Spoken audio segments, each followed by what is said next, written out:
Exactly. Of course, he said he was going to play gin rummy. Your father was quite a character. Did you know one time he stowed away on a train to go to the Elks Lodge in Chicago? Just for fun, he said. He didn't. He sure did. He hid in the restrooms to avoid the conductor. Well, I remember one time he hitchhiked out to see me in San Francisco. I didn't know he hitchhiked. Yeah, he caught a ride from a CHP officer. A CHP officer? Yes, the officer ordered him to stop hitchhiking, but Dad said, "You can't tell me what to do. I'm a firefighter." Like I said, your father was quite a character. Did you know he told my kids that he had sand between his toes and couldn't stand to be away from the beach for longer than a few days? Is that why they brought him little baggies of sand when he was in the hospital? Uh-huh, from Corona Del Mar, his favorite beach. He taught them to body surf there, just as he taught me. Those were the good old days. When Foamy built this house, it was the first one on the block. Didn't matter that it was way out in the Santa Ana wilderness. Wilderness Grand Avenue? Right. The open fields are gone.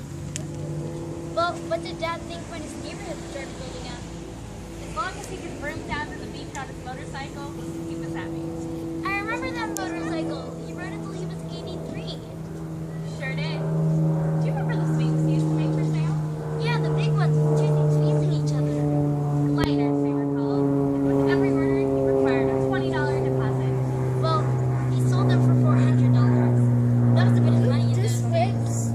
Listen to this. He even required a deposit from Joan Irvine.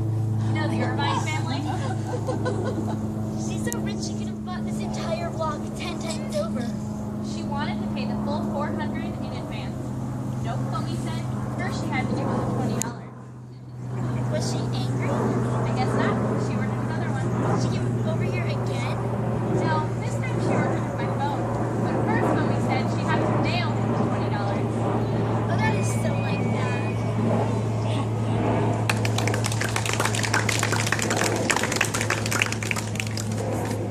Foamy often said that he'd beaten the system by spending more years in retirement, 32, than the 26 years he spent at the fire department. He passed away at age 86 in 1998 and was survived by his wife, daughter, his son, and 2 grandchildren. A memorial service was held here, and Foamy's ashes are buried in a section to the south. Please follow me.